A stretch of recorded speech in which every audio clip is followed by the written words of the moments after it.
Market में profitable होने के लिए आपकी एक्यूरेसी कम से कम 70% तो होनी चाहिए। ऑब्वियसली अगर आप भी कुछ ऐसा ही सोचते हो तो ये वीडियो आपके सोचने के तरीके को हमेशा के लिए बदल के रख देगा। Welcome to 25 lessons to change the way you see the market in 2025। This is lesson number 2। As a trader आपकी परफॉर्मेंस हमेशा दो पैरामीटर्स पर डिपेंड करेगी। सबसे पहला आपकी एक्यूरेसी और दूसरा आपका risk reward ratio. Profitable trader होने का सीक्रेट इस 2x2 मैट्रिक्स में है। अगर आपकी एक्यूरेसी ज्यादा है तो आप इस साइड पे आएंगे और अगर आपकी एक्यूरेसी कम है तो आप इस साइड पे आएंगे। वैसे ही अगर आपका रिस्क टू रिवॉर्ड रेशियो कम है तो आप मैट्रिक्स के इस साइड पे आएंगे और अगर आपका रिस्क टू रिवॉर्ड रेशियो ज्यादा है तो आप मैट्रिक्स के इस साइड पे आएंगे। आप इन चारों में से किसी एक बॉक्स में आओगे। अगर आपकी एक्यूरेसी कम है और आपका रिस्क रिवॉर्ड भी कम है तो आप लूजर की कैटेगरी में आओगे।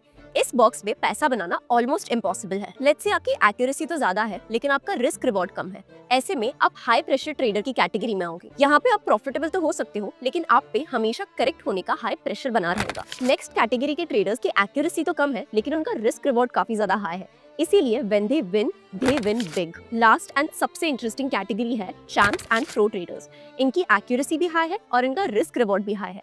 यही लोग मार्केट से सबसे ज्यादा पैसा बनाते हैं। अगर आप इन तीन में से किसी भी कैटेगरी में आते हैं तो आपका सबसे पहला फोकस होना चाहिए अपने रिस्क रिवॉर्ड को बढ़ाना, because controlling your accuracy is not in your hands. और एक्यूरेसी तो वैसे ही विथ टाइम और एक्सपीरियंस बढ़ ही जाती है।